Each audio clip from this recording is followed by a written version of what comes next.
থাক থাক আবার প্রণাম। আমার বলো, বাড়িতে সবাই কেমন আছে? মা বাবার সকলেই ভালো আছে। কি খাবে বলো? চা কফি? না আমি কিচ্ছু খাবো না, খিদে নেই একদম, একটু জল দিন তাহলেই হবে।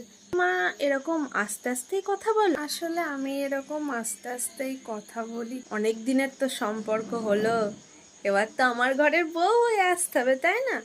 তাহলে তুমি বলো, কোন মাসে বিয়ের ডেট ফেললে তোমাদের সুবিধা হয়? না আপনারা গুরুজন, আপনারা যেটা বলবেন সেটাই হবে, আমার কোনো মতামত নেই, আপনাদের কথাই শেষ কথা, আপনারা যেটা সিদ্ধান্ত নেবেন আমি সেটাই মাথা পেতে নেব।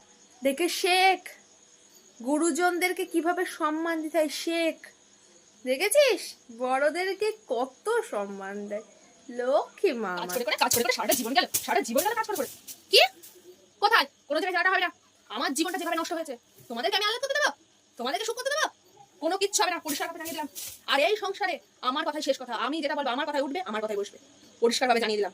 আর এর থেকে যদি অন্যরকম বেগর বাই কিছু হয়, আজকে তোমার খাওয়া বন্ধ।